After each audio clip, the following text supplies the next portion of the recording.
Hi guys, welcome to vibrant points. நான் உங்கள் சரண்யா. இன்னைக்கு சிறகடிக்க ஆசை சீரியலில் என்ன நடந்துச்சுன்னு பார்க்கலாமா? இன்னைக்கு மீனா நீ எல்லாரும் கேட்பாங்க, என்ன ரீசனுக்காக நீ வேண்டான்னு சொல்லுன்னொடனே மீனா சரி நான் சொல்கிறேன்னு சொல்லிட்டு சொல்லுவா. உடனே ரோகிணி அவங்க இஷ்டத்துக்கு விடுங்களேன், ஏன் எல்லாரும் அவங்கள கம்பல் பண்ணுறீங்கன்னு சொல்லிட்டு பண்ணுவா. அப்போ ஸ்ருதி சொல்லுவா, அவங்களே சொல்கிறேன்னு வராங்கல்ல, நீங்கள் கொஞ்சம் அமைதியாக இருங்கன்னு சொல்லிட்டு சொல்லுவா.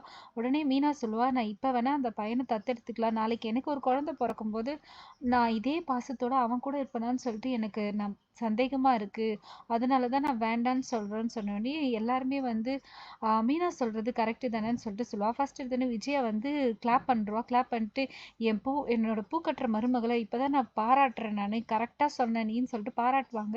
உடனே எல்லாருமே சொல்லுவாங்க, ஆமாம் அண்ணாமலை சொல்லுவாரு, அவ சொல்றதும் கரெக்டு தானே, இன்னைக்கு பாசம் காமிச்சிட்டு நாளைக்கு பாசம் காமிக்கலனாக்கா அந்த பையனோட மனசு எப்படி இருக்குன்றதை நான் சொல்லி உனக்கு புரிய வேண்டியது இல்லைன்னு சொல்லிட்டு உனக்கே புரியும்னு சொன்னோடனே முத்துக்கு அவங்க அம்மா ஞாபகம் வந்துடும்.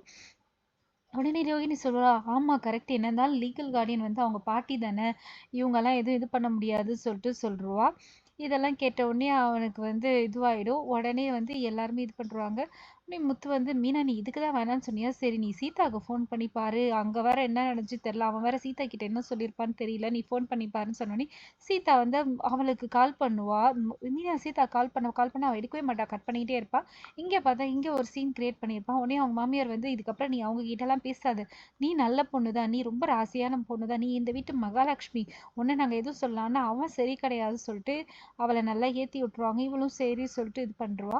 அடுத்த நாள் மீனா முத்து எல்லாம் அவங்க வீட்டுக்கு போய் நடந்ததெல்லாம் சொல்லும்போது அவங்களுக்கு ஒரே கடுப்பாடி, ஏன் இவர் இப்படி பண்ணுறாரு சொல்லிட்டு சீதாவும் வர சொல்லியிருப்பாங்க. சீதா கிட்ட பேசுவாங்க. ஆனால் சீதா யாரையும் பேச விடவும் மாட்டா, பேசுறதையும் லிசன் பண்ண மாட்டா. இல்லை எனக்கு இவங்க வரவே தேவையில்ல, இவங்க கிட்ட நான் பேசவே மாட்டேன், இவர் எனக்கு பண்ணதெல்லாம் போதும், நல்ல ஒரு மாதிரி பேசி பேசி என்கிட்ட நடிக்கிறாரு சொல்லுவான். முத்து எவ்வளோ கன்வின்ஸ் பண்ண ட்ரை பண்ணுவான் முத்து, ஆனால் அவளுக்கு தான் சப்போர்ட் பண்ணி பேசிட்டு இருப்பான்.